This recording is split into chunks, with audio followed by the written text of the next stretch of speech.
নজর রাখবো পরবর্তী খবরে। ইডি আধিকারিকদের বাধার প্রতিবাদে নবান্নের সামনে অবরোধ করতে চান বিরোধী দলনেতা শুভেন্দু অধিকারী। মাইক ছাড়া 15 জনকে নিয়ে অবস্থান করতে চান বিরোধী দলনেতা।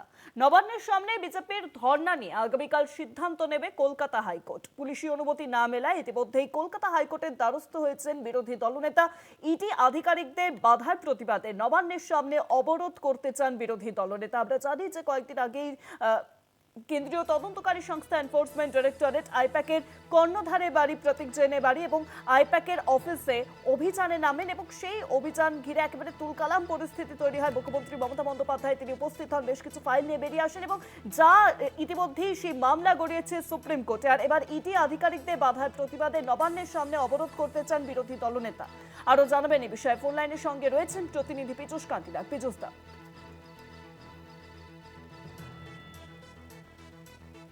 তদন্তে বাধা, এর প্রতিবাদে নবান্নের সামনে অবস্থান বিক্ষোভ করতে চান বিরোধী দলনেতা শুভেন্দু অধিকারী।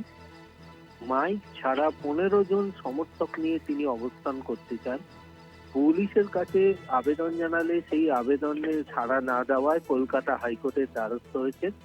কলকাতা হাইকোর্টে রাজ্যের আইনজীবী জানান, নবান্নের সামনে যেহেতু ভারতীয় ন্যায় সংহিতা আইনের 163 ধারা বলবৎ রয়েছে, তাই বাস স্ট্যান্ডের সামনে কখনোই এই অবস্থান বিক্ষোভ করতে দেওয়া যাবে না। তবে মন্দিরতলা বাস স্ট্যান্ডে তিনি অবস্থান বিক্ষোভ করতে পারেন। এ বিষয়ে কোনো সিদ্ধান্ত হলো না। আগামীকাল শুভেন্দু অধিকারীর আইনজীবীকে এ বিষয়ে জানাতে হবে, তারপরেই বিচারপতি শুভ্রা ঘোষ এ বিষয়ে সিদ্ধান্ত গ্রহণ করবেন।